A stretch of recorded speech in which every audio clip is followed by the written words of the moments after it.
Fang and Calico Jack have to work together on something. I think they have. Yeah. I truly think that like you can't retcon 20 years and then introduce all of these people from their past and be like, Fang, where was he? He was sitting in a corner. Like I have like a whole thing with like, because everybody knows how like we treat Anne Bonny, Mary Reed, Calico Jack, Gwen, Izzy, and Ed. Hello and welcome. Today we're talking about the most sensitive member of the crew, the huggy squishy guy. It's the Fang episode, aka Kevin. And on the pod this week, we have Bel C, who you may know from the Sprizzy episode. Bel hasn't yet celebrated her first fandom anniversary, but already has 3.25 OFMD tattoos. What's the 0.25? It's one that's a work in progress. Oh, very cool. We're going to have to go through all of your tattoos in just a second. Okay. Also on the show is Kelly, who you may know from the Zang show. Kelly, aka Enjoy the Party on Instagram. You can also add Enjoy the Party on Bluesky. Kelly is mainly a fan artist working on an OFMD comic she spent way too long talking about and not enough time doing about. She's also the creator and most proud of her OFMD event, #KissFang Weekend, an event she hopes to bring back again in the new year. This is the new year, so you're going to bring it back very soon. Hopefully. And also here is Rue, Rue is a longtime friend of the pod and has been on a few episodes, both as a guest and Podvic reader. Say hi, Rue. Hello. And happy to be back. And I'm Carly Heath, and let's kick things off with our first question, as we always do on this thing. What's the most gay pirate thing that's happened to you recently? Rue, go. Okay, so this is a stretch. You're going to have to squint your eyes and tilt your head a little bit to make this one work. But I did watch the original Nosferatu recently, and there are a lot of homoerotic undertones to that movie. So I haven't seen the new one, but watching the original silent film in black and white is lovely to watch and to kind of be seduced by oh, there's this pretty boy running off to Transylvania, and it's as I'm sure you know, it's just Dracula with different names. But one of the things that I love about it is that it feels very earnest and sincere. And that's one of the things that I also appreciate about Our Flag Means Death is that it is cringe, but it is free. So I feel like that it made me feel kind of similarly to Our Flag Means Death in that specific way. Yeah, and a pre-Hays Code film, which the more if you guys start getting into watching silent films and watching pre-Hays Code, the more you're like, oh my God. Oh, one, this is super gay. Two, they're not even hiding that it's gay. And three, there's a lot of drug use. There's a lot of sex. There's a lot of just real human emotion happening. And it's very fun. I'm very excited to do that. So my girlfriend and I, we decided that we're going to start watching horror films decade by decade because I can't watch modern horror films. They're too scary for me. So we're going to ease me into it slowly, one decade at a time. So probably won't fit into my gay pirate stuff later, but very fun for this week. Very fun. So if I say my gay pirate thing, which is I watched The Terror for the first time, and is The Terror too much of a horror film for you? I don't know. Okay. Because I want to say I was really scared to watch The Terror back when it first came out, I think in 2016. And I'm I'm just going to watch it. And I don't know how to describe it, but it's horrifying and scary, but comforting. It's the feel good, because the main character is so earnest and wholesome, and he's a good captain, and he's very soft. And so you're I love him. I know there's a bunch of scary, terrible things happening, but I love him and I will watch. And also the doctor is also very soft, and there's a lot of gay stuff too that is very sincere, and between captain, crew, lots of male tenderness and bonding while the horrors are happening around them. Yeah.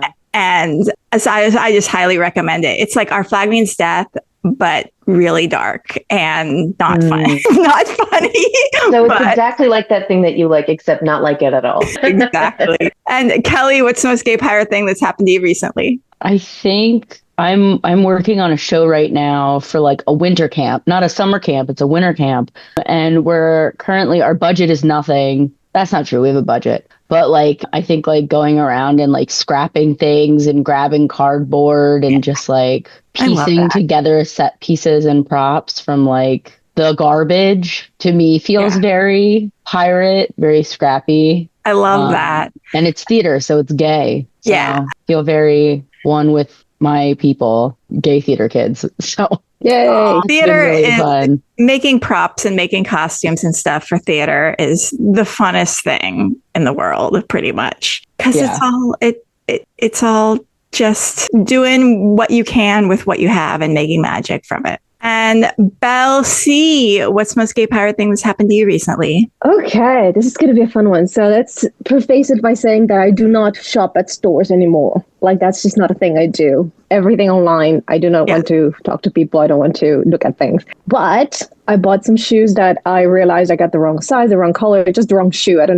know what I was just drinking when I was ordering these things. So I went into the store to return them. And as I was walking by, I found the most OFMD shoe. Ooh, okay. In the history of everything ever. Belle is holding up. I have to describe the shoe. It looks like it's made of red glitter and it's a high heel. It's like a ankle boot that is a high heel and with a zipper on the side, and it has a pointed toe, and it's all red glitter. It looks like something Steed would pair with his red suit. Yes, I was thinking, I couldn't think of anybody who would not wear those shoes from the cast at some point or another, you know? Oh, yeah. But definitely a Steed shoe. And I had to wear them, but... Okay, maybe Jim, you're right. I think they would make everybody else wear them. I think they'd be the one person who could get Izzy to wear them. I agree. You're right. Jim might not, but everybody else, I think, would. And yes, I had to have them. They are slightly too small for me, but that's okay. I'm willing to put up with a little bit of pain to wear those shoes. And I'm pretty sure they'll come in really handy with the inevitable Wicked cosplay thoughts. So... that's a fun idea. Yeah, multi-purpose sets. That is correct. So this is the Fang episode. We're talking about our guy, the softest, roundest, cutest guy. Who is Fang, aka Kevin? Who is he? He's like if you made cookie dough and then you put it on a pirate ship. David Sentience. That's Fang. He's just so sweet. You could cut him in half and he'd be sweet to the middle. That is the best description of Fang I've ever heard. So literary. I love it. I think I have two interpretations because I always have two interpretations for everything because it's always like what's in my brain and what would be interesting. And it's what the show has presented us with. And I think when I talk about show Fang, I think a lot about David Fane. It's Fane, right? David Fane. Yeah, and kind of like what he brings to Fang, because like the closer you get out of like characters that are like not in the spotlight, the closer they are just the actors, because the actors were in charge of putting a lot of themselves into the character or having like their own say in the character. Yeah. And so I was like just listening to a Wee John Wednesday to prepare for today's talk, which is the only, I believe, long form interview that I could find in my short research. He might have done some podcasts, but like he kind of like the way he described, and definitely go back and listen to it, but the way that he kind of describes Fang is he's just like having fun. So I definitely have thought about this way more than he has, which is not a bad thing, not a bad thing at all. But I like personally, I think the show sees him as like very like cuddly and cute and soft. I also do think like it is my little headcanon like with the show that like Fang is a little smarter than I think that they lead on. And I think that something that's really interesting to me that like, again, I do see like canon with the show. We have not gotten into Kelly thoughts yet. But like what I do see with the show is I would love a little bit of an angle of like in the same way that like Izzy uses this gruffness to be like protective, you could interpret it as protective. I think Fang kind of goes belly up a lot, like where he has like these moments where he's kind of very helpless and he's very like soft and sweet, and he does that to maintain the order because he's essentially the second old. He is technically older than Izzy, but like has also been on a ship, which we constantly forget. The show does not want you to remember that Taika retconned that Fang is on that boat with Ed and Izzy for 20 years, or at least with Ed for 20 years. And so this idea of like, I love the idea of Fang being so sweet and so kind because that's how you keep the peace on a boat. And so the little moment with Jim where like he's crying, like for sure, like he was probably scared in that moment. I think it's a little weird because he's been with them for 20 years. And I'm like, I feel like this is them naturally. But I always have loved the idea of like Fang seeing that Jim needs something. And so Fang kind of just is very like, you know, I'll be the vulnerable one. I'll cry. You can comfort me. And that is a comfort to you as well. I just really like these like little intricate, like Fang is much smarter than he leads on. And really much more experienced.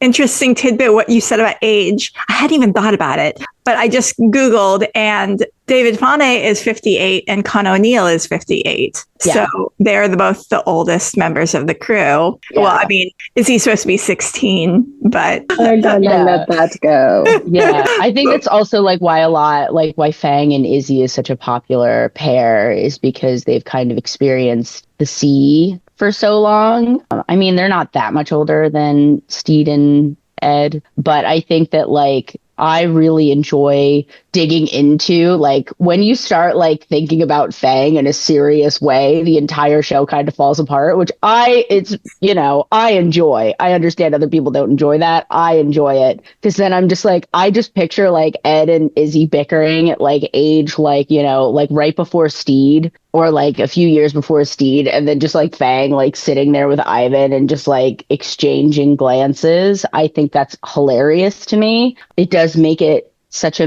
mundane relationship between Ed and Izzy. Like their relationship completely changes when you think about Fang being there the whole time. It also makes it so much funnier. And what do you mean the whole show falls apart when you think about Fang's back? I just think that if they, and this is also like another thing that I also have to preface, sorry, there are a lot of preferencing, is this idea of like, it's a show thing and it's a character thing. I think they're two different things. I think if the writers had spent an ounce of time with Fang, I think you would realize that like Fang could have illuminated a lot of what was going on with Ed and Izzy, but they never let him talk and they never let him have like a real sincere moment besides like the dad moment with Ed, which I think actually kind of makes it worse because like you see the sincere moment, and I mean worse in a way where like you see that like they have thought about Fang's relationship to Ed, and so I have certain issues with the way that like the way that Izzy never relates to anyone else besides CJ talks about Izzy. He says Izzy's name once, really. He says Izzy sent me. And then Hornigold never talks about Izzy. And then Fang barely talks about Izzy. So you never hear like in the context of Izzy and Ed, you never really hear how they get along in the past, which I think is a mistake. I think it would be great if there could be some kind of window into what the two of them were, so that the fandom wasn't so split between he's Ed's dad and also he's Ed's wife, because those are the two interpretations I am constantly seeing. But I think that like for me, when you start to like look into Fang and how he's been there for so long, you start to realize that like, oh, if they had like even given Fang like one scene where he talks to Steed and he's like, I just need, and like he was like to Steed, like, I just need you to know that like Izzy and Ed are like this like all the time, like constantly just revolving around each other, like, you know, and whichever way Fang feels about that like is very interesting to me as a conversation and speculation. And now we are getting into the Kelly. This is all of Kelly's brain and none of the show. But I do think that it's very fascinating how much Fang could have an impact on Ed and Izzy, and especially like as a window, in the same way that Lucius is a window into the show as like the intern, or like, you know, the one who doesn't really want to be there. Like, he very much, to me, like, Fang could have been the window into Ed and Izzy's past without having to show flashbacks, which I also think is like a language that Our Flag Means Death has established. Season 1 had flashbacks. Season 2, they were not about the flashbacks. They were all about the clip show. And so, to me, I think it would have been really interesting that if they didn't want to show Ed and Izzy flashbacks, they wanted it to remain a mystery, the way that you could have given the audience a window into what Ed and Izzy are in the past. Is Fang is sitting right there. Have him be the chorus. I mean, they don't. He doesn't, a lot of, I feel like what we're going to be talking about today about Fang is going to be a lot of speculation, a lot of, just because he's not heavily featured, he doesn't get a lot of lines. So, but anyway, that's like who I feel Fang is. We haven't gone into, I have Fang lore, but I guess I'll say that. I have Fang lore in the back. But anyway. We're going to get into your Fang lore, but I want to hear Bel C's. Yeah. Who is Fang? So the way I see is that he is a very I see it as almost the living embodiment of Olu's line. We do this because we have to, not because we want to. He's a large man. He's large. He's just imposing as a person if you just saw him standing in the street. And then he smiles, of course, and then you realize that he's a huge teddy bear, but that comes with expectations. So I could see him ending up being a pirate just because he's big and he was always getting in trouble because everybody thought he was going to get violent or was going to do something or did something, and when he actually didn't. And you see he definitely has that. In order for me to survive, I need to be tough, because that's what you need to do in pretty much every other ship other than Zhang's or Steed's. So I will be what you expect me to be. But the moment that expectation, that he finds a place where he can let go of that, meaning the revenge, you start seeing all the soft bits. I want to cry because my mate is hurt and I just can't handle this and I don't like this and that's what I'm going to do. But before that, you get a lot. And you get a little bit of him talking to Ivan after Izzy pulls his beard. And I hate it when he does that. And like, he never listens anyway. So there's a little bit of that, of showing that he is in fact a softie that just needs to be strong, because that's just how you survive, especially when you look like him. And he has to be smart, because you have to be in order to survive being a pirate. So you can't. That's just, you just have to be. So that's how I see Fang. Do we think Fang has killed a man? Yeah, I think he's killed people. Yeah. I think, sorry. Yeah. I feel like I was just trying to give a little soundbite, and then everybody else was like, oh, I've got all this stuff. And I'm like, wait, oh man, I didn't know we were doing that. So he's more than just a cuddly piece of cookie dough. I promise. He definitely has killed people. I feel like he's one of the people who does a lot of the dirty work for Ed. You know, Ed doesn't kill people, but Fang is one of the people who will do it for him. I don't think that it's just Izzy. And I think that's one of the things that binds Izzy and Ivan and Fang together, is this kind of knowledge of what Ed is really like, and also kind of going along with it. And like you said, Kelly, I think Fang has a lot of insight. Like, he's one of those people who he's going to keep his own counsel, but he is very wise. He's got a read on Ed and Izzy like you wouldn't believe. Some of it is probably because of how long they've all worked together. And some of it is also, I just think that he's good at reading people. And that might be where a lot of his intelligence kind of stems from, is like how to read a situation really well so that he knows like what's going to be best here. For example, I think, this does kind of dip into speculation, but I wouldn't be surprised if Fang is one of those people who just instinctually seems to know when a raid is supposed to become deadly and when it's not going to become deadly. I think that he's going to be able to read like the captain and the first mate well enough to know we're not actually going to kill people this time. So we're just going to tie him up. And that's what he prefers, obviously, because he doesn't seem to like the violence, but he'll do what he needs to. So I love the idea that he's got all of this Ed and Izzy lore, but I also love the idea that he's been keeping this. Maybe he's seen things like this in the past, right? Where like Ed has just gotten an idea and he just runs with it. And maybe in the past, Fang was like, oh, well, I can provide some insight on this situation, and just kind of realized like, that's not actually going to help anything. So I'm just going to hang back here. Yeah. I'll be here if anybody, wants to talk. And the moment that he has an opportunity, he does drop a lot of insight on Ed very quickly. And it's like a hammer, right? Like that whole scene is like, look, I know exactly what you're about, Ed. I know what you need, and I know what I need out of like this interaction. And he's able to, bang that out very quickly over the course of like one little fishing trip. And I have a feeling that he's one of those people where this is exactly what I need. I'm going to drop that knowledge. I'm going to drop the wisdom. I'm going to get what I need out of this. And then like, we're cool. Then that's it. And then he's going to be able to let it go and move forward. Fascinating. Yeah. Should we get into, before we get into backstory and lore, should we get into our favorite scenes from the show? Let's do it. Our favorite Fang scenes from the show. Go. Anytime he's with Lucius, because I'm a big Fang Lupite person. Oh, Absolutely. And remind us of the line as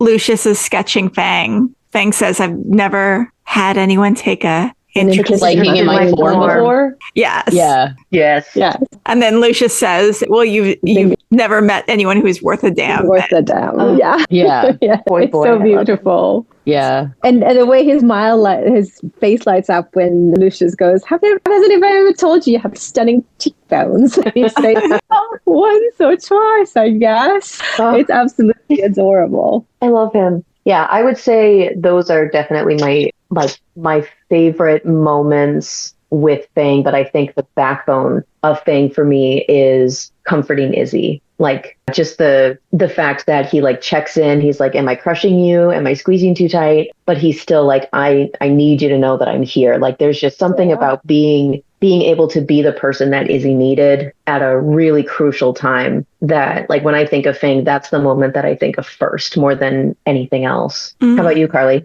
I think I like the boat scene. I'm going to have to watch the boat scene again, maybe because we get the most out of it. Belle, what's your favorite scene? Okay, so I'll do a couple of things. I am a huge animal lover. So the goat. Oh my God. The goat, the fact that he disappears because he's grabbed the goat to protect it and gone and hung off the side of the boat to ensure that the goat is safe. That's genius and amazing. And of course, him mourning his pup, which... God, that's traumatizing. Yes, I know, but we go to different heavens. And it's just... So we do know Fang really likes animals a whole lot. Yes. So I love that about him. And then his reaction to Auntie, that is a man who has an auntie, who has has hit him with a shoe before. And he's just terrified of her. Terrified. Describe the scene for those who may have forgotten. So it's when Auntie is looking for evidence that they've done something wrong when the red flag meets the revenge. And she's asking them questions, and just you never see Fang so terrified. Just can't keep it together, can't speak, is trembling. Oh, this woman that again is a foot shorter than he is. It's just amazing. That's a man who has an auntie himself, and it's great. I love that. About that scene, Belle. Good memory. Yeah, I love Fang. Yeah. Oh. It's time for a rewatch of the whole show, but just focusing on what Fang is doing in the background, which is a good one. And Roach and Fang also. That little moment gets a little special nod because absolutely. I do love the two of them. I think in the little rewrite comic that I did, I'm not going to go too far into it, but like one of the things I did was like very visibly shifted kind of the tone of characters. So like if they were always funny or they were always like whatever, I basically did what I've been saying I did, which is Fang is now the person who's going to give you insight into who Ed and Izzy are, because I think that it was an incredibly missed opportunity. But also the other character that I changed a lot was Roach. And so like exploring the two of them in a more serious way, seeing them have like an actual scene in the show. Also the kiss. we're not mentioning that, but that's in a BTS scene, and that is canon as far as I am concerned. Sorry, we're not in the pairing section, but that is, I forgot about that. That's my favorite moment. That is not my favorite moment. Describe that kiss. So the BTS kiss it's like a cut shot from the Calypso episode, and Roach is like dancing with Fang, and God, I completely forget the lines. I think they were improvised or something. And Roach says like, he's like recovering because he's gone blind from all this alcohol because he bobbed for apples and alcohol. Yeah. And then Fang, he's like something, maybe like something about the lights or something. And then Fang goes like, he's like, I love it. Like, not me, like, I love it. And then he kisses Roach's hand, and then they keep dancing and like looking at each other. I'll find it. I love it. It confirms my biases that like the two characters who really take care of the ship, like take care of each other. And I think that hint for the fic wreck, but like is really like one of my favorite like parts. I think people overlook the two of them. I think like Izzy does a really important job, I feel like, of taking care of the ship like physically. But I think that like, and I know people really love Steed. I'm not one of those people, but I think that like Fang and Roach really emotionally take care of the ship also, and also like feed them and are kind and are joking around. I think Steed also, just like from virtue of the job, is kind of the captain, and so is kind of unable to sometimes take care of the crew in the ways that they need to be. That's not to say he doesn't do it, but Fang and Roach have the spa session together too. They do. So they also have a scene together. Yeah, and they have that little like kiss thing. And I'm gonna have to find the link to that kiss and put it in the show notes. Yeah. Samba's got it. Samba's got it somewhere. It's in one of Samba's stories. Yeah, I remember seeing that and screaming. Yeah. This is a good time to segue into what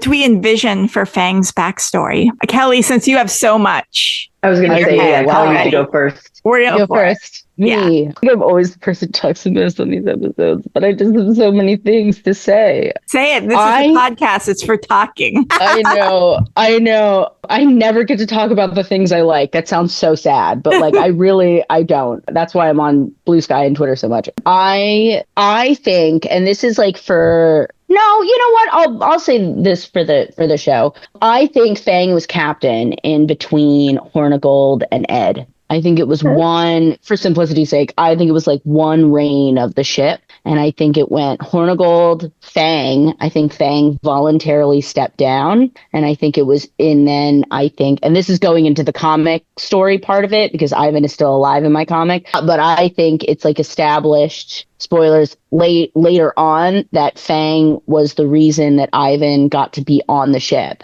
Fang fought Ed and Izzy to have Ivan on the ship for whatever reason it was. And then in between them having Ivan join the crew and then meeting Steed, Fang stepped down. That's not to say that it was like it was a short amount of time. I think Ivan has been on the crew for a very long time also. Put me on the Ivan episode. But I think that Ivan has been on that ship not as long as Fang, Izzy, and Ed have been together, but I think Ivan's been there for like at least like 10 years. So and why did Fang want Ivan on the ship, and why did Ed and Izzy initially not want Ivan on the ship? I think it was it goes into Ivan's backstory, but I think it was just like a crowding issue. I think that it was probably just like too many mouths to feed. But then I think that like Fang and Ivan kind of hit it off for whatever reason. I just really see Ivan and Fang as a pair, from the nature of how they were introduced to us as supporting characters, always behind Izzy. So like, to me, they're always going to come as like a duo for whatever reason. And that's why I was like so annoyed when they killed, I was upset, but I was mostly annoyed when they killed him. And I think that like, to me, I think Ivan at the time when he was like discovered was very sad and very lost. And I think that like he didn't have a family, and I think Fang related to that for whatever reasons. And then he saw Ivan. It was like, this kid's coming onto the ship. And then Izzy was like, we don't have any more mouths to feed. And then Ed was like, Izzy's right, we don't have any more mouths to feed. And Fang was like, I'm the captain, so he gets to be on this ship. And then at some point in between that and Steed, I think Fang probably had to step down for whatever reason. And why do you think Fang became a pirate? What happened to his family? What's his core wound, as we say in screenwriting? I think it's kind of like what Belle said. Like, I think it is kind of like, because I hadn't really thought. Do have a line in the script that like Izzy literally says like, I hired the biggest, largest pirate I could find, and he uses that strength nearly every single day to annoy me, because in my comic there's a lot more about Izzy and not having a leg, and Fang has to carry him everywhere, and even when Izzy doesn't want to be carried, which, you know. But I think that for me, I think Fang grew up without parents. Like he was I think Fang grew up an orphan, and so I think that he's used to that. And the Ivan thing is much more fleshed out than Fang's backstory, and so I'm kind of basing it off of the backstory that I made Ivan for it to make sense. But I think that Fang didn't have parents. I don't think Fang had a family. I think the boat is his family. I think that's why he never leaves. I think that's why he doesn't want to leave. I think he wants to make it work. I respectfully disagree with you. Yes. Go for it. Okay, I love the idea that he grew up without parents, but one of the things that I think about a lot is what situations, like what life circumstances would result in somebody being so kind and emotionally intelligent. And I think that Fang did have parents, but they were especially unkind and cruel. I think that he grew up with a lot of cruelty, especially from parents. So my personal... So he almost had to... I wonder if he came from a big family and his parents were really cruel and he was the mother figure to all of his siblings. Yeah, I would say something like that, where like he kind of became a parentified child pretty early on, and then at some point decides to leave that family, probably after making sure that like his siblings were going to be taken care of somehow, some way, and then leaving. And then one of the things that I think is really interesting about Fang is that there are aspects of his personality that feel very childlike. I don't want to say childish, but childlike. And I think some of that could be a result of like some stunted development, right? Like when you have trauma, your brain, at least this is what I've heard. I don't know if this is true, but I've heard that like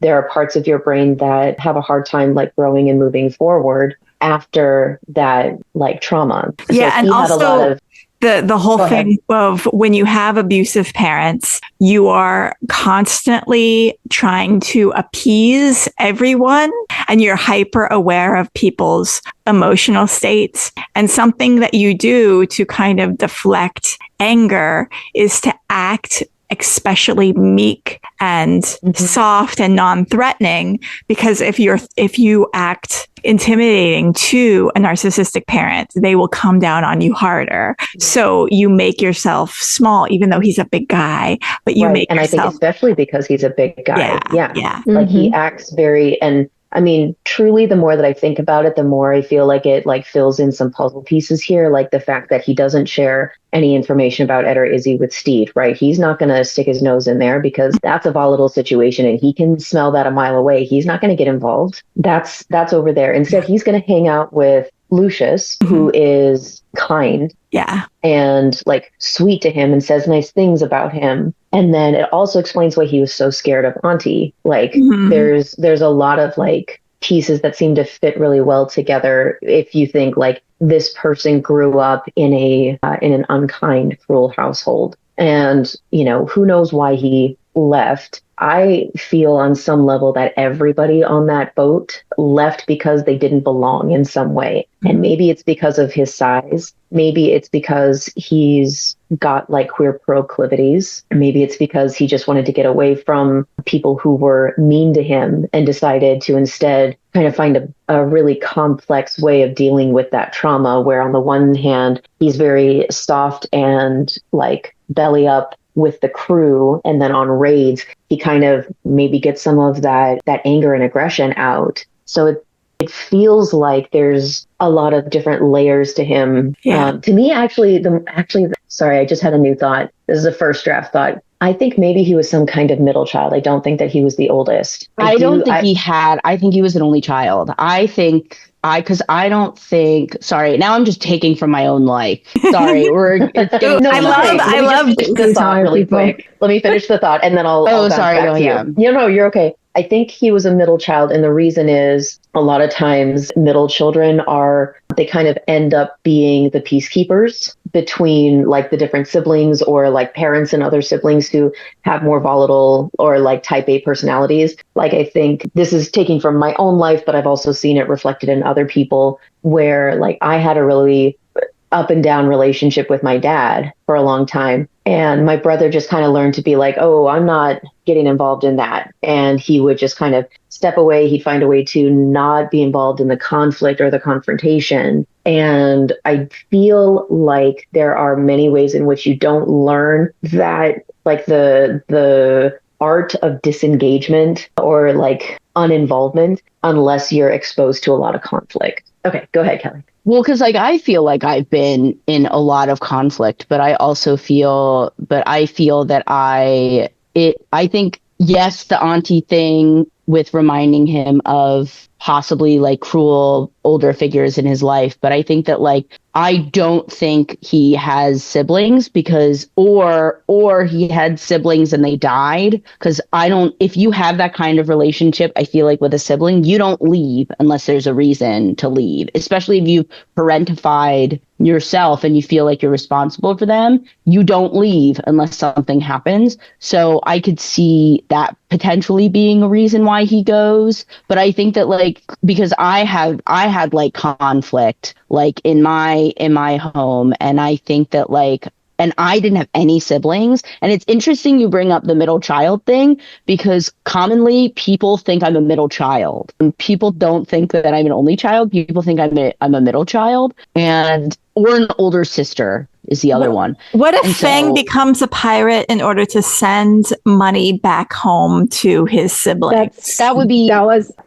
Yeah. Actually, I was thinking that. I was thinking of that, or like I'm saying, maybe he got in trouble for something he didn't do because everybody just blamed the big guy kind of thing. And his family just kind of went, you need to get out of here. And of course, in my head, he's a mom because it's David Fane. So they're like, you need to get out, and the island is tiny, and the only way you have to get out. You can't just go hide somewhere else because they'll find you. So go. And he ends up being a pirate. So I guess I'm a little more basic on my backstory of Fang. I don't know. I think he had to leave. I think that I think the thing that maybe is tripping me up is the fact that like when you start adding more and more people who are alive, you're like, why are you not with them? Like if he had a good relationship to his sibling, a terrible relationship to his parents, he was a parent to his siblings who he's continually sending money back to, and he's in his 50s. Like, why hasn't he just gone home and settled down? Like, there has to be a reason that he continues to be there. And I think, to me, it wouldn't make sense unless he didn't have anything to go back to. And so that's why I think people are dead, or maybe like have kind of what Bel is saying, have like shunned him. Like he is now, like the boat is all he has. Like, you know, Lucius is all he has. Like the crew is all he has. I like personally like just don't think that like I think that like sending money kind of makes sense. I think it makes sense more when you're Lucius's age. I don't really think it makes sense when you're Fang's age. That, to be clear, that is not a headcanon I have for Lucius, but I do think that like I think Fang's too old. I think he's staying because Izzy and Ed are his family, and if Ivan is his family. I can't. I don't know. I can't. Maybe I'm not in the money situation where like it's all the money I can make and it's the only way I can make money and to send back. So I take it with like 20 grains of salt. Just because I don't see something doesn't mean it's not true or it's not, you know. Right. Yeah. That's the whole point of this is like we all have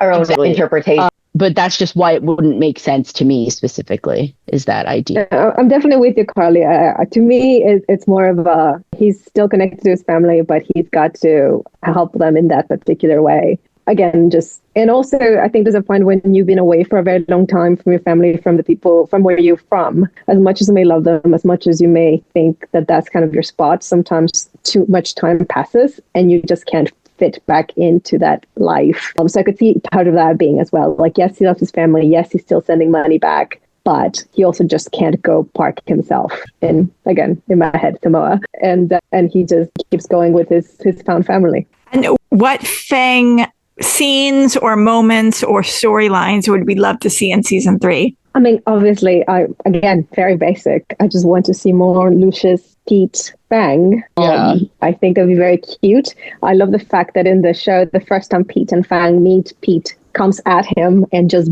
bounces off like it's the wall. And that could lead to some fun. That can lead to some fun interactions between them. Just Pete being so much smaller than him. So just some of exploring that would be my favorite thing to see in season 3. He's not going to be mourning Izzy because we all know he's coming back somehow. So, we can't have much of that. He's going to have his man back. Yeah, he's coming back. Kelly, go ahead. Oh, yeah, go Kelly. I same.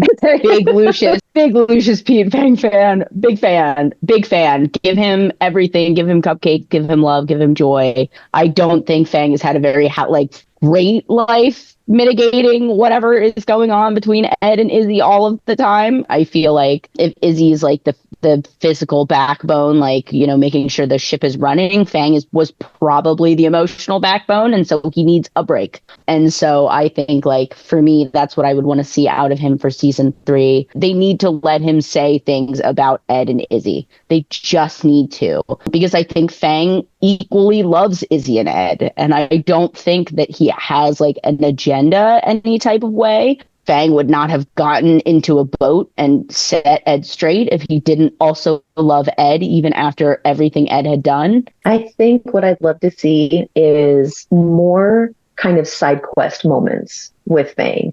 I'd love for Fang to just be a B plot for every other episode where he's like, well, we have enough fish, but I don't think we have any clean water. So he's just going to go and find fresh water, and just he brings somebody new with him, and he gets to discover something new about different members of the crew. Because I think he's a really good character on a writing level to use for exposing how other characters view the ship and view different, interactions. I think all that it would take is 1 or 2 well-placed questions from Fang, and other characters would be opening up to him. So I'd love to see him just kind of go on little adventures. I loved the little side quest with him and Roach, having a spa day, and just little moments like that. I would just love to see a little bit more of those small moments of joy. I think something that's really interesting about Fang Lu Pete, I know we're not talking about the couples yet or any of the pairings yet, but something that I think I would like to see in season 3 is this idea in assuming we get more Fang Lu Pete, which to me better be a guarantee that we get more Fang Lu Pete. I think it's really interesting to look at way Fang and Pete get along. I think I said this in the Zheng episode, is that what's interesting to me is always the 2 characters who are least likely to get along or be together in a polycule or a throuple or whatever you want to call them, is the 2 people who wouldn't talk normally or haven't talked yet. And that is Lucia, and that is Fang and Pete. And I think what's really interesting is I think that Pete in the entire first season looks up to Blackbeard, but then we realize that Blackbeard is comprised of several people who are making the ship work. And while I think Izzy would begrudgingly maybe treat Pete, I think Fang would be a much more willing mentor for Pete, which I think is really interesting, because I think it could also be an excuse to get a lot of insight into Blackbeard and Izzy, or Ed and Izzy in those moments. So in a moment where he's teaching, Pete to I don't know, hang a sail or do anything correctly, is he could be oh, Izzy had a really hard time with this. I mean, he literally says Izzy gets sick all the time, or Izzy was captain one time and got sick. So he's clearly he has a lot more of those antidotes in him. And I would be I think it's okay to lore drop using these little tiny small one-off lines and one-off jokes, and I think that would be really interesting too. Sorry, I love Fang Lu Pete so much. I love that. Actually, I'm going to tie what you just said to something that came up in our Sprizzy episode, where Carly, you're a genius, You brought up the idea of Lucius in his competent pirate era, and the thought has never left my mind since. I'm obsessed. And I'm going to take these two ideas and kind of bring them together, like the idea that Fang, as a very like patient mentor, is able to help Lucius get into his competent pirate era. And then, you know, that can also springboard into moments for Sprizzy. It's funny that you just said a word that was going to be my main word for what I hope to see of Fang in season 3, which is mentor. I want to see Fang mentor someone. And in my head, I was like, what the show needs is a child, because we haven't had really a child character. Like, I really do want like 12-year-old girl to be a main character on somewhere, because I love that point of view. But what if Fang is a mentor to a 12-year-old girl, but maybe at the same time is Lucius's mentor, and he's teaching them together.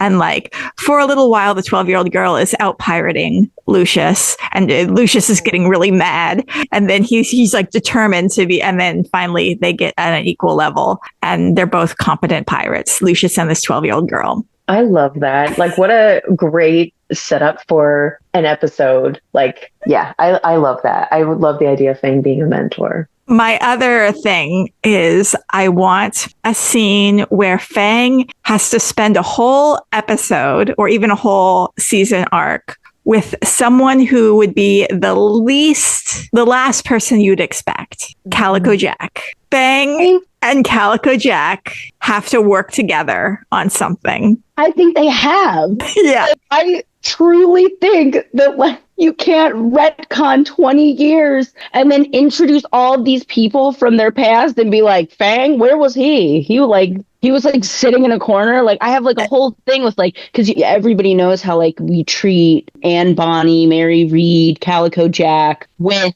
Izzy and Ed on like the same ship. I'm just like picturing the 5 of them being friends, and then poor Fang like sitting in a corner. Like, I always think in a very serious way that Fang has always been there. Yeah. Fang has always been perpetually the witness. Fang has been to these like 5 people. I can't get over how like Calico Jack barely. Oh wait, Fang isn't there for some reason when Calico Jack comes. Yeah, there, but I want to know what the dynamic is between Fang and Calico Jack when there's no one else around, when they're just forced to be together. And when they have just to work those together. 2. Yeah. And they're forced to work together on something. Oh man. Maybe Similar to undermine Ed. Ricky, Like, they need to work together to do something. I want to know what that is like, because I'm sure it's fucking hilarious, right? I almost wonder if the most annoying person for Fang to be around is actually not Calico Jack. Like, that would be the most annoying person for me to be around. for anyone to be Jack, around. oh my gosh, Jack is so awful for me to think about. But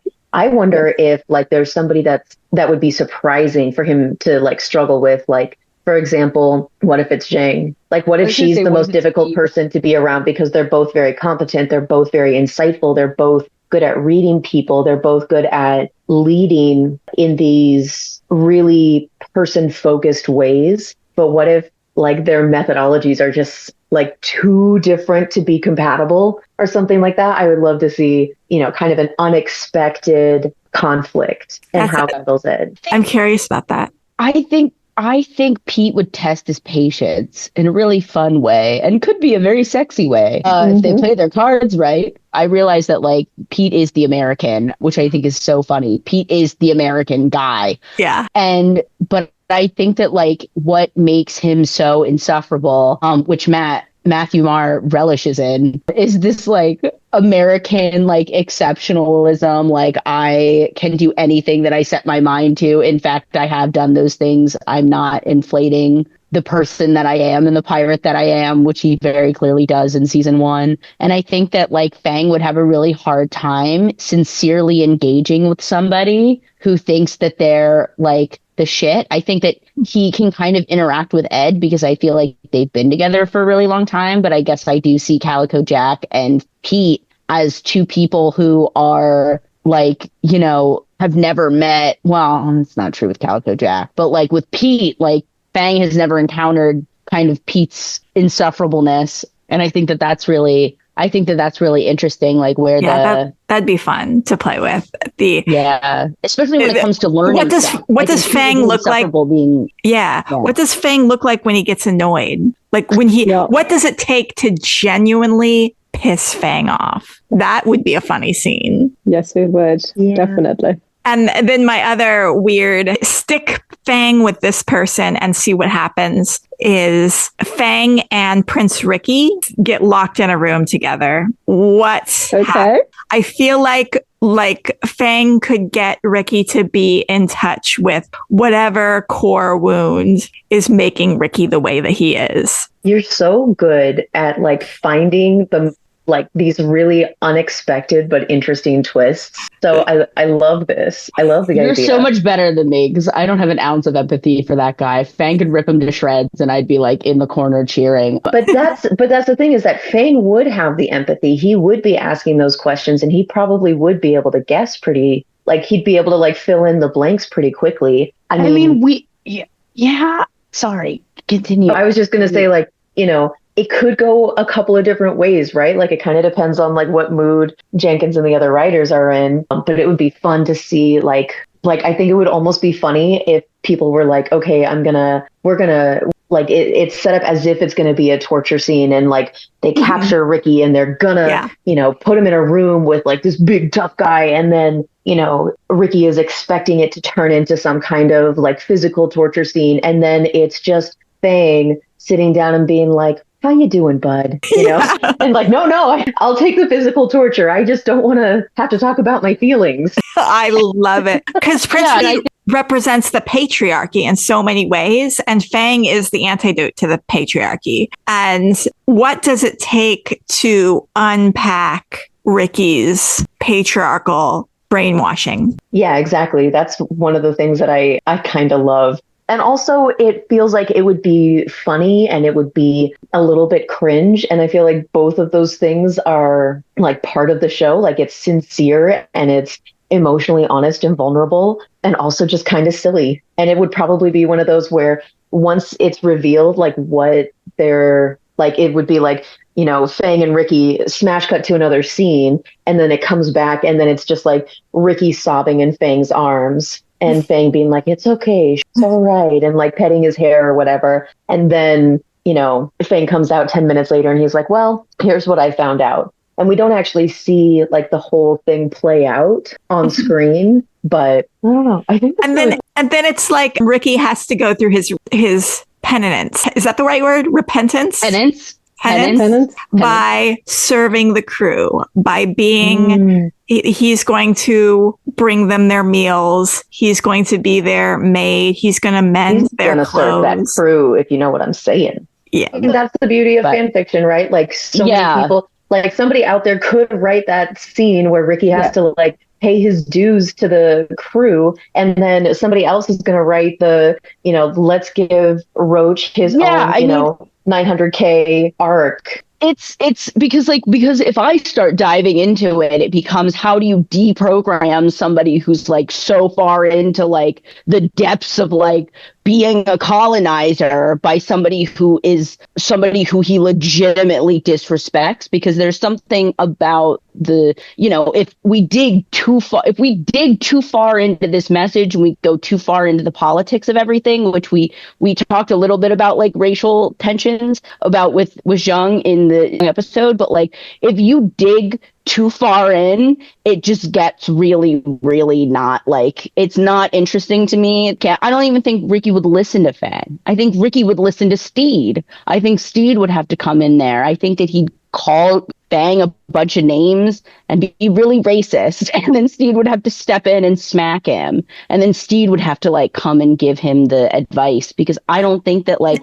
I think Ricky sees him inherently as like a savage, and I don't think the Fang be able to get through to him because of that. And maybe that's the thing that pisses Fang off, because I would love to see what this pissed off Fang look like, and maybe it's Prince Ricky is the thing that is going to piss Fang off enough to pull a man's skull from his spinal column. Yeah. I also specifically, speaking in I statements, I specifically have issues with people like writing in this like idea of like a person of color has to be like verbally abused, like to see that like this white character is like an asshole. We know he's an asshole. Like, I think that there's a lot of nuances and like depths that I unfortunately don't think Fang, being the lovely, lovely soft boy that he is, can solve the way that Ricky inherently feels about him as a, you know, and of course we don't know that because he's just like a villain the whole time and they never talk. But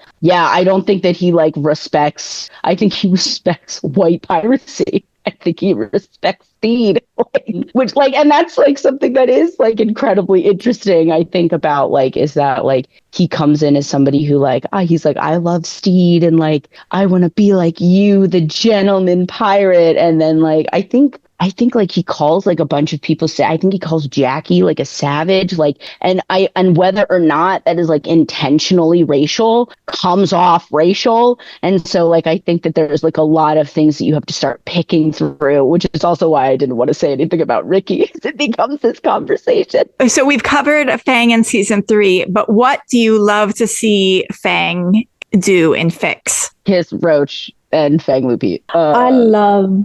Go ahead, Kelly. No, you go. So, of course, all I read is porn because that's who I am. So just filth. But of course, what's going on, David?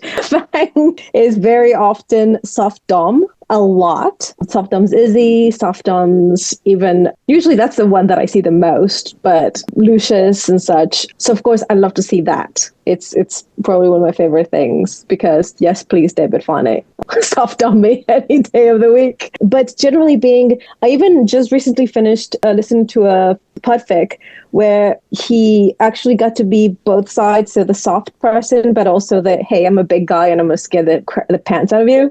So the fact that he's still an imposing figure and he knows how to play that. He knows how to play within those parameters. So I love seeing that too, that Fang is soft, but that does not mean that he's weak and that he can stand up for himself and the people that he loves. Yeah, I think people have this inclination to fanalize him, which like that makes sense. I see where it's coming from. That's like all he is in the show sometimes. Like he says that in the Ouija on Wednesday, he's like, Fang's just a fun character. And like you can see he has a lot of fun with him. And he says like if Fang was, although he does say if Fang was not, like who would he be? And he says he'd be a preschool teacher. And I think that's very cute. He also says like if Fang were to be a captain, like he'd just have a crew of a bunch of animals. So like, you know, clearly like it's a very like fun thing for him. But like I think that I really like Fix that kind of like show this depth to Fang. I think like any story, because it doesn't happen often. I certainly don't have any Fix on my list because I haven't read any yet.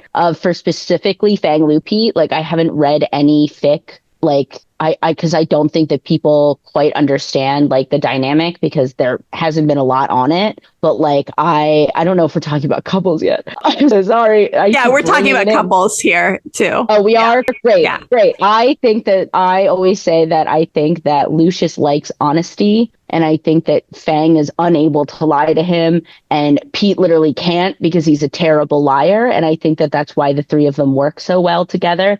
And I think Lucius's backstory has a lot of deceit and is a lot of people lying to him. So people who either will promise to not lie to him or are bad at lying to him are the people that he's drawn to, which is like the reason that I really like Fang Lupit. But I also think I think I said in the previous episode, like Roach and Fang take care of the crew. And so who takes care of Roach? I think Fang takes care of Roach, but then who takes care of Fang? And I think that role belongs to Lucius and Pete. I do think funnily, a fun headcanon is that Pete treats Fang like a princess. Like anything that Fang wants, Pete will get for him. And that's just I think a dynamic. I think this is kind of out of canon now because Pete is never really shown to not be a dick. But besides giving the finger to Lucius, but I do think that he spoils the people he's with. And so I think that includes if it includes spoiling Lucius, then it also includes spoiling Fang. And so anyone who's able to write those dynamics, I am a big fan of. I like Fang and Izzy to a point. There are some fics that are just a little bit too I think infantilizes the both of them, and not in like a dynamic way, but in a very like one notes their character kind of way. And I'm not a big fan of that because like at the end of the day, to me, like they're both adults. And so I think that's like kind of the dynamic. But if anybody has good Fang Lupita fics, I can't find them, and I haven't been able to find them for like 2 years. I've been looking. Work on it, guys. Fang Lupita. Yeah, I really would like to see like a good, and one that has Pete in it. I feel like it never has Pete in it. I understand people don't like him. We're all just gonna have to collectively rewrite him a little bit, but like, you know, it's Fang Lupita, Flu Pete. I like that. Lupang. Are you talking about the ship name? Yeah. I think people just normally drop the G in Fang. So it's Fan Lupita. Oh, okay. Yeah, I just say Fang Lupita because it's easier for me to say, but Fan Lupita, I think Flu Pete sounds better, but okay. I'll go with what is going to publish. I do like that a lot, actually. Lupita. Okay, you guys, is it time to get into fic recs? Do you guys have fic recs that you want to recommend? Well, I mean, I want to hear if people like Fang with other people. Oh, yeah. What are the ships that you like? Well, okay. I do love Fang being with Lucius. I'm a little bit reticent to say Fang, Lucius, and Pete together as a throuple just by virtue of Lucius being with Pete. Since I'm myself in a throuple, there's a lot of misconceptions about like the nature of our relationship and how it started. Initially, the plan was not ever to be in a throuple with the people that I now live with. Initially, I was only interested in one person. And, you know, dynamics can change over time, and that would be a really interesting fic to write or to read. But what I actually think would work really well is Lucius being what's called a hinge partner, meaning that both Pete and Fang are, you know, involved with Lucius, but they don't necessarily have to be involved with each other, one another. So I really like that specific dynamic. I really like how I think like that hinge poly structure doesn't get a lot of representation. So I'd love to give that representation, and it's a really good opportunity to do so. I also really love the idea of Lucius's involvement with Fang opening up Fang to the rest of the crew, because Lucius is shagging everyone, right? Like that's okay, good. We've established. Yeah. So like I would love to see, you know, it doesn't necessarily have to be like one specific act, but just like the crew of the Revenge finding solace with Fang one way or another. And I could see Fang being a little bit of a soft dom. I could also see him, you know, wanting to be the little spoon. And like, what would that look like with different members of the crew? I mean, it could be one of those where each chapter is a different interaction, you know, and sometimes maybe it's just like, all we do is we just make out a little bit, like we just got a kiss about it. And then other times it's like, you know, connecting about your past, or like, oh, Steed and Ed being Steed and Ed again, you know, stuff like that. So I would love to see that. I don't think that there's anyone that I specifically am like, Fang needs to be with like this person. I could see like him and Izzy having a complicated past. I don't see them necessarily like continuing their movie on Wednesday. Oh yeah, I can definitely see that. Yeah, we've had a lot. God, what was the thing? I think somebody said, yeah, Fang's had a lot of dalliances in the past, and then Khan goes like with Izzy. Like, thank you for understanding that. I understand that they've been on a ship together for a long time, and something has happened. Yeah, I could definitely see that. I don't think that anyone on the ship is like Fang's like one true love or anything like that. But I think love can be found in its myriad forms. And I think Fang is such a good character to use for demonstrating that. So I think he's underutilized in fanfic. Did we last period? Yeah. Did we cover all the ships, all the dynamics? I think Fang Roach is interesting, which we've gone over, and I don't need to. Is that Froach? Is the ship named Froach? It is. That's Frenchy Roach. No, yeah, it's also a slur. Oh. Actually, it's like a French slur or something. So I think it was with the IE at the end, because that was Fang. That was Roach Frenchie was adding the IE at the end, and the IE is a slur. adding the IE. I don't know. Frochi I'm not going to say it.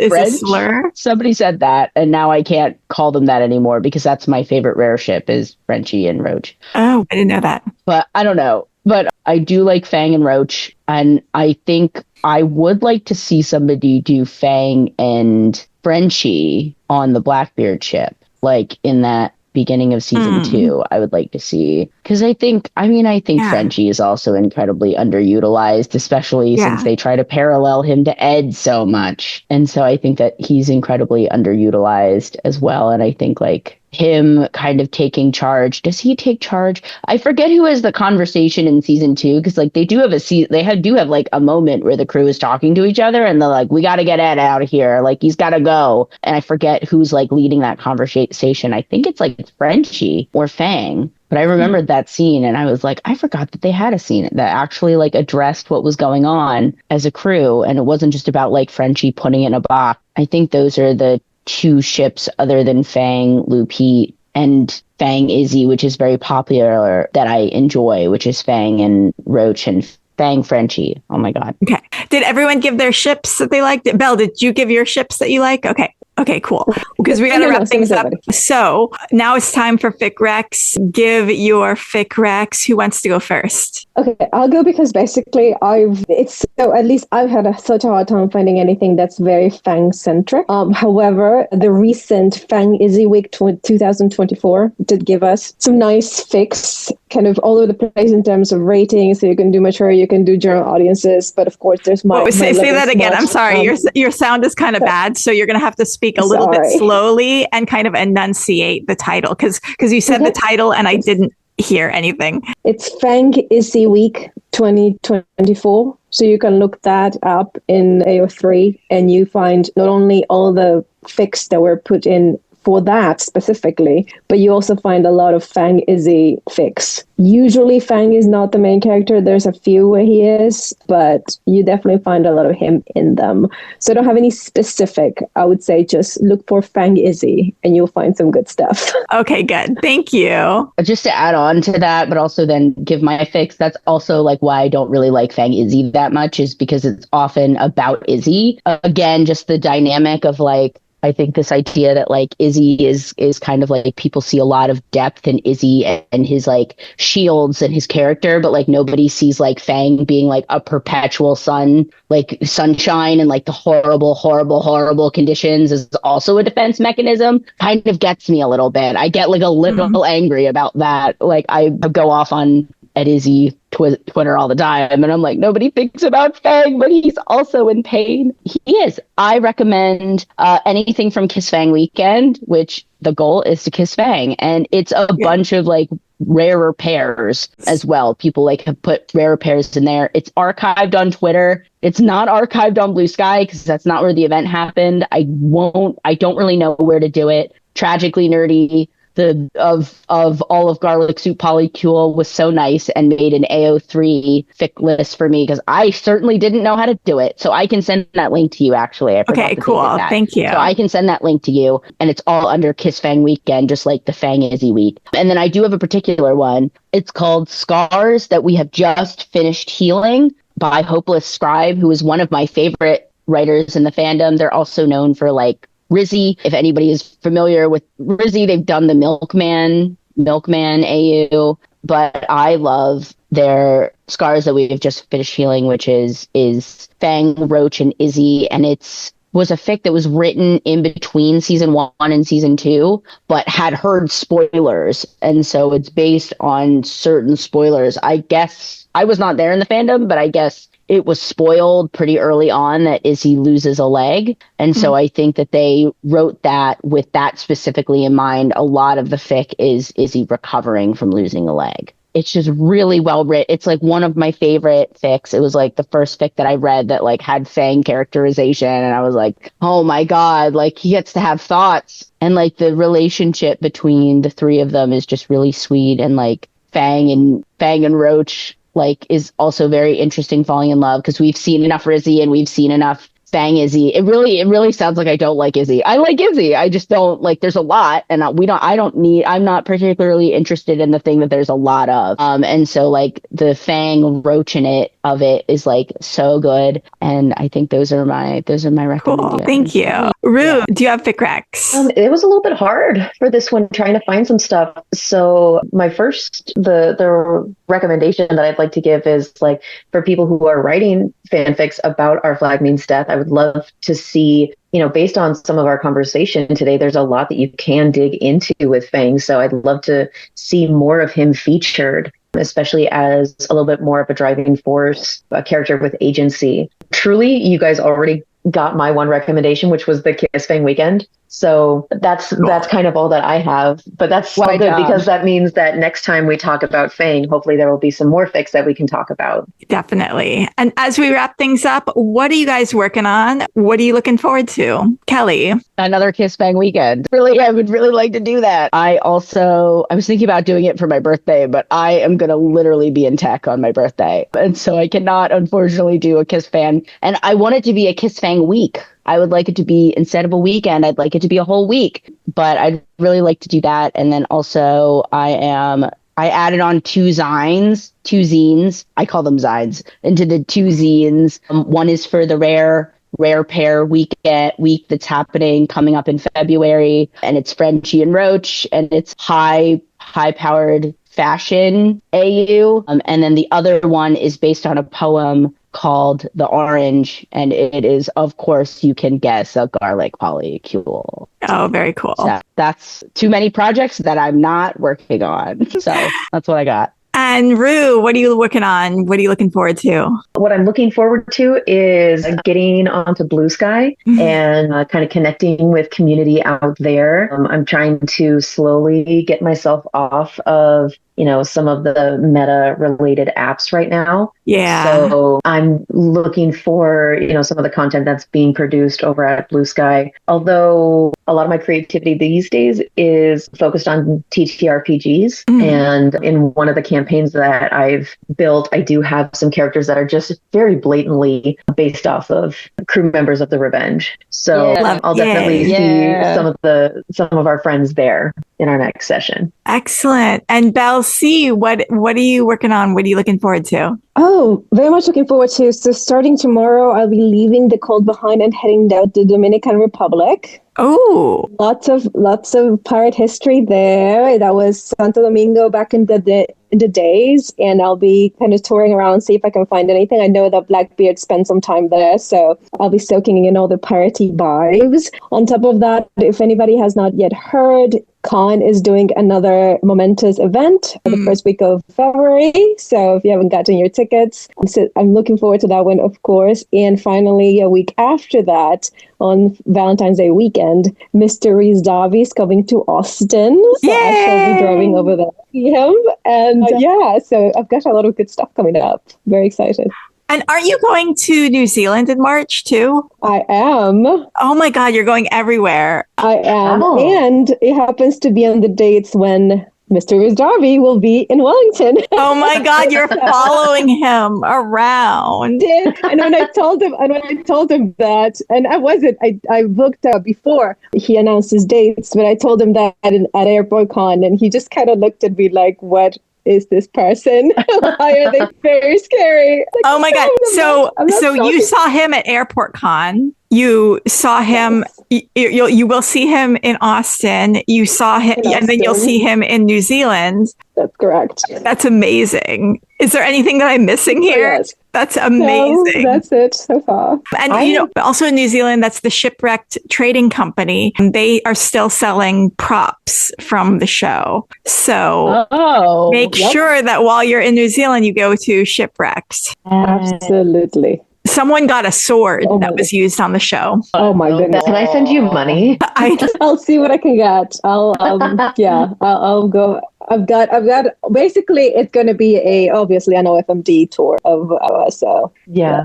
Wow. And Rue, what were you going to say before I rudely interrupted you? Oh no, you're fine. I was just going to say I just love it so much that this show has created a fandom where people just can jump in with both feet. Like Belle, you said that you really haven't had a fandom experience prior to Our Flag Means Death, and you really are just like head first, all in. And I truly love that so much. I love seeing like people's passion and like the tattoos and the, you know, millions of words that people have written and all the fan works. Like, this fandom just gives me so much joy and makes me so happy that we get to just unapologetically love this wonderful, ridiculous show. So I don't know. Yeah. Your passion just gives me a lot of joy. Love that for us. Yeah. I've never been in a fandom with so many art books before. I swear I came into this fandom and like artists have their individual. I have 3 individual artist fan books of just Our Flag Means Death art, and that's certainly nothing that I've ever been a part of. So that's like been really exciting as the artsy fan artist. Yeah. Wow. And be sure to check out Haunted Hollywood Hour every week. My other podcast, we have a whole bunch of stories coming up. We have a story about a magical railway in the mountains above Los Angeles that no longer is there. We also have a story about Griffith Jenkins Griffith, the guy who is the name of Griffith Park, and he shot his wife in the face. We have tons of creepy stories. So that's the other podcast. Look for Haunted Hollywood Hour wherever you get your podcasts. And this is the Our Flag Means Fanfiction podcast. And follow us on Instagram at Our Flag Means Fanfiction, all one word. Be sure to give us a like and a subscribe and a rating and a review and all the things at Our Flag Means Fanfiction wherever you get your podcasts. Until next time, do creations, be cringe, commit crime. Bye. Bye.